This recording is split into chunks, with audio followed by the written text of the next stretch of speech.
Good evening, I'm Bo Williams, and welcome to The 7. Tonight, we start with breaking news just coming in to the 6 newsroom. The Knox County Sheriff's Office needs your help tonight identifying an SUV connected to multiple vehicle burglaries in our area.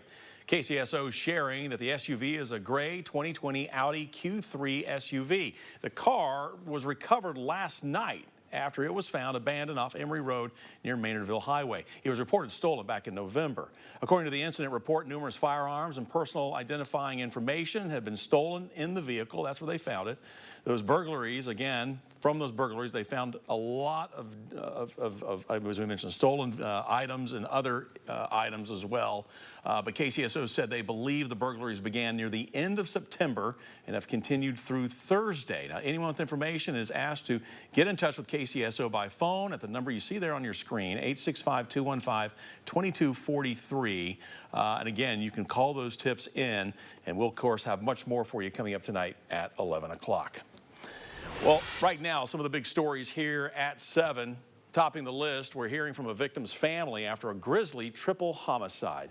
Desmond Ray was found guilty in the 2020 murders of 3 women here in Knoxville. He was sentenced to life without parole plus 37 years. 57-year-old Barbara Rogers was among the 3 women killed by Ray. Her son, Tyler Trotter, says he's now glad to see a conclusion to his mother's case. Really, the last 3 years, I didn't realize until we had closure in the case that, and when I say closure, I mean with this last sentencing being handed out, closure being that in my mind, I don't have to return to court every month. I don't have to bring my mind back to the events surrounding the specifics of this case, because that's very taxing on a person. Trotter has lived in Knoxville his entire life and has had a successful barber business here, but just recently he moved to Jacksonville, Florida to open a new church in that area with his family. Our second big story for you, new information in a deadly shooting in Knox County. This past Monday, an officer was flagged down after a woman had been shot. She was transported to UT Medical, where she later died. The woman has now been identified as 47-year-old Trista Denton. KPD homicide unit detectives are looking into any possible leads, but the suspect has not been identified or charged. Officers ask anyone with information to contact the East Tennessee Valley Crime Stoppers. The number, 865-215-7165. Our next Big 7 story for you tonight, new changes to school security across the volunteer state. Tennessee General Assembly put in place some changes to school security, and today the Tennessee Comptroller's Office released a review of those changes. Now, some of the key changes in the brief include funding improvements that include new state dollars for school resource officers, school security improvement grants, more school-based behavioral health liaisons, and more Homeland Security agents. Now, it also includes requirements for locked school doors with new penalties for violations, requirements for safety plans to be submitted by public schools annually instead of every 5 years, and by private schools that include church-related schools. Now, mandatory requirements for school districts to establish threat assessment teams was included as well, and revisions to active shooter training requirements for licensed armed security guards at public or private schools. Expanded safety drill requirements also making that list. Our next Big 7 story for you, a daring rescue within feet of a 200-pound bear. On Tuesday, Walden's Creek Fire and Rescue, along with other agencies in Sevier County, responded to a call of a dog trapped in a cave. And with all the obstacles involved in a cave rescue, a 200-pound bear, well, just added to those challenges. Monday, a group of hunters was in the area when one of their dogs got loose and found its way into a narrow cave. This is all near English Mountain. Crews went out to the area after receiving the call and set up their gear to try and rescue the dog. And we're told the lead firefighter down the rope got to a level spot in the cave when she looked and spotted what is described as a 2-year-old, 200-pound black bear sleeping. The dog was several feet deeper down the cave, but crews decided to turn around so they would not wake the bear. Captain Lanier with Walden's Creek Fire and Rescue said they called TWRA and were told to just wait the bear out. Pretty sure the bear was not too excited about sharing its den with the dog anyway, so it was probably ready to leave.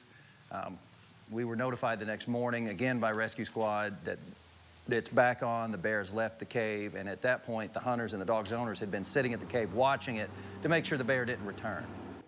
We are told other than the dog having a couple of scrapes, dehydrated, and obviously being hungry, it is doing well tonight. Next on our list for you, a man convicted of shooting a Knoxville police officer back in 2018 has died in jail. Tennessee Department of Corrections is confirming that Ronnie Wilson died on September 26. His cause of death still pending an investigation. Now, Wilson had been accused of shooting Officer Jay Williams in the shoulder as he attempted to initiate a traffic stop.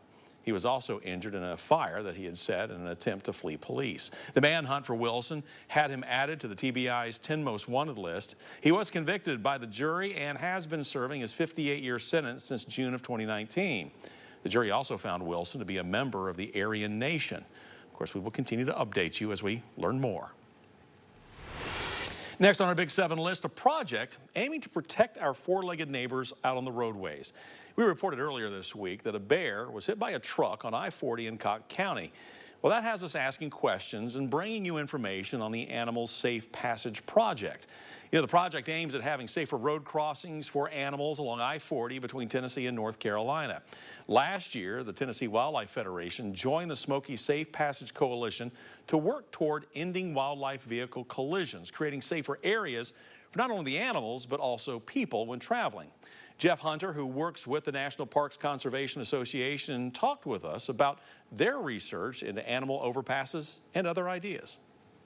As a result of our research, we offered North Carolina DOT and Tennessee DOT 21 evidence-based recommendations to improve wildlife's ability to safely cross the roadway. That includes wildlife overpasses, underpasses, and strategically located wildlife fencing to funnel animals to these structures. Hunter did go on to say that both departments of transportation are taking these recommendations seriously. However, transportation planning is a slow process. The two dots are working right now to find funding for these projects. And our last Big 7 story, more fallout from the devastating tornado that tore through Knox County. The city of Knoxville announcing that they have gathered roughly 4,200 tons of debris, which is more than 8 million pounds. The debris was picked up from parts of northwest Knoxville and the Cedar Bluff communities. Crews picked up green waste only, trees, limbs, brush. The work has a one-time initiative, and engineering and public works highway crews are double-checking to make sure everything was indeed collected.